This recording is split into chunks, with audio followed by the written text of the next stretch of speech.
ঢাকা শহরে যে ভাই এত পরিমাণ পানি হবে আমি কখনো কল্পনা করতে পারিনি। কি একটা অবস্থা, রুমের মধ্যেও পর্যন্ত পানি উঠে গেছে গা। আমি এই লাইফের ফার্স্ট দেখলাম যে ঢাকা শহরে এইরকম একটা অবস্থা হয়ে গেছে গা।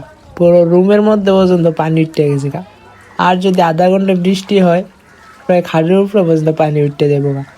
তাও ভাই একটা জিনিস বুঝি না আমি, ভাড়াটিয়ারা এই রুম ছাড়ে না কিসের জন্যে, মানে এই বাসাটা ছাড়ে না কিসের জন্যে, আমি এইটাই কথা কল্পনা করতে পারি না। তোমরা কেউ বললে যাই তো এরা কিসের জন্য ছাড়ে না এই বাসাটা।